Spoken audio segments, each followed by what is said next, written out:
Hi, I'm Wendy, and today I'm going to talk about the power of preparation and practice.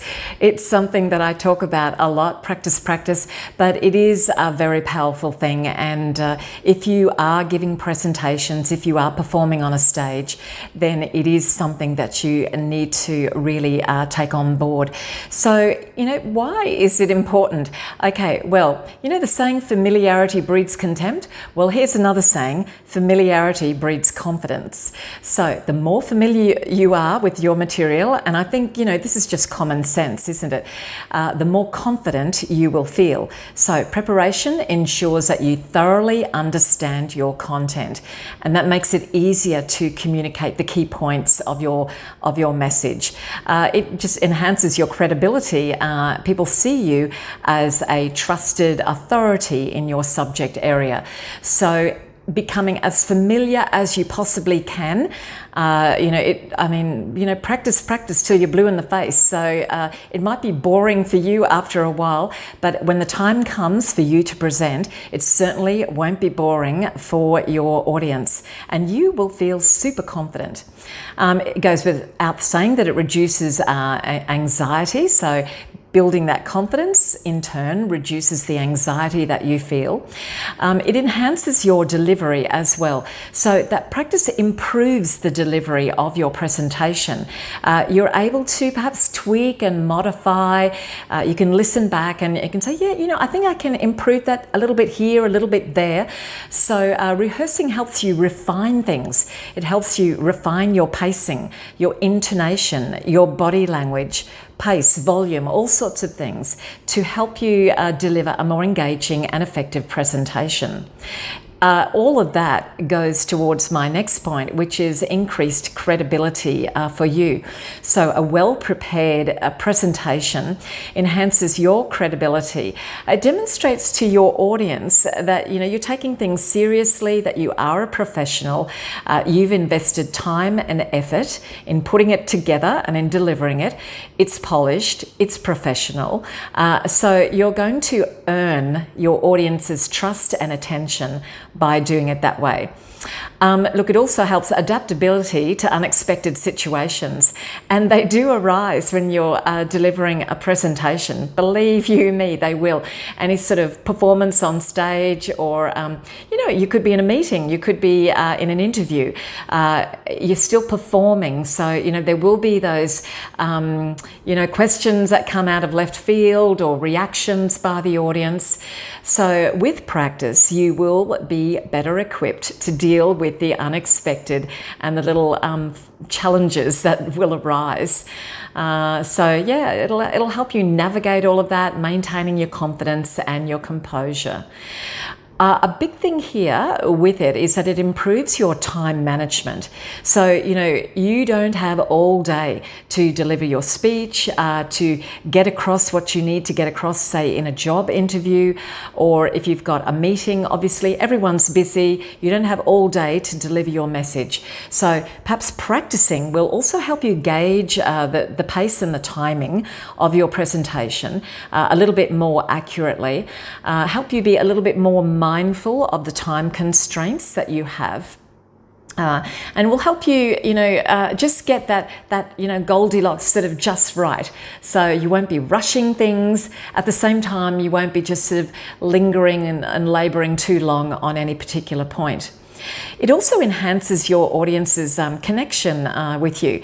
So it helps you focus more on engaging the audience. If you're not prepared, you're constantly worrying about stuff you shouldn't be worrying about. What you should be concentrating on is your engagement and connectivity with your audience. That's the most important thing. So that's what you really need to concentrate on. So here are some techniques. I'm going to come back later and talk specifically about some AI tools that can help you improve things. But today I'll talk about non-AI, sort of more traditional things to help improve your practice techniques. Rehearsing out loud. So it's no good just reading it and silently, talking it silently in your head. Read your speech out loud, and you need to do that at least 10 times, minimum 10 times. I say 20, 30 times before you get up up in front of an audience. So speaking out loud helps reinforce it in your memory as well, helps you to hear the flow of the words, and also perhaps identify any key areas of improvement that you need to make. Use visual aids. So, if your presentation includes visual aids, I would certainly practice referring to them and acknowledging them, using them, so that they become, they get incorporated very seamlessly into your presentation. You don't want to sort of be looking at something for the first time and thinking, what's that image? What's going on here? No, it's something you want to be quite all over with, quite au fait with, so that when the image comes up or when you need to use some particular visual aid, it's very familiar to you, and you can transition very smoothly from the visual to the written text. Record yourself. So record it, listen back. Sometimes we're our own worst critics, meaning we are good critics. So have a look, pay attention to the tone of your voice, the volume, the pace, your intonations, your overall presentation style, your body language, how you're using your facial expressions, gestures, eyes, all sorts of things. So have a look at that, and we'll provide you with some very valuable insights to help you further refine your presentation. Get feedback. I've talked about this before. You can record yourself, or you can get someone to watch you doing it, and doing it several times. So the very first one you do, and then do it another 10 times and get them to give you feedback. Could be a friend, could be a trusted colleague, might even be, a potential audience member as well too, to give you some constructive feedback that you can take on board to help you improve your techniques. The next one is try, if you can, it's not always possible, try to simulate the presentation environment. This will simply help you when you get to the point where you've got to present, that, you think, I know this environment, it's familiar to me. I'm not sort of feeling, oh gosh, this is, tricky, I don't know where I am, I don't know what's going on, look at all the lights, the people.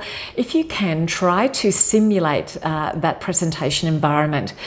The physical space, the conditions. It just helps reduce surprises on the actual day. Break down the material, so break down your presentation into smaller sections.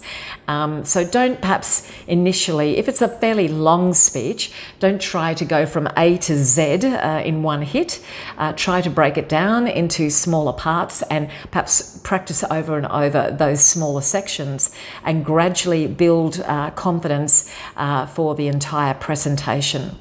Practice some Q&A. So that's something often, we get those unexpected questions. Well, you can actually, in advance, calculate the types of questions, work out what sorts of questions are likely to be asked. You probably won't get all of them unless you're particularly clever. So calculate all of those questions and think about your responses, so that when the time comes, and practice those responses, get somebody who might be helping you with feedback to ask some typical questions that you would expect, and practice handling those questions with calm and composure and confidence. And when the time comes, when you do really get those questions, you will be able to answer them perfectly, I'm sure. Time yourself, we've talked about timing. So remember, the combination of thorough preparation and dedicated practice, a lot of practice, is the key to speaking confidently and to delivering a great presentation. So the more you invest in these aspects, the more comfortable you will become, the more confident and assured you will become, and you will deliver a fantastic presentation to the real audience. Good luck.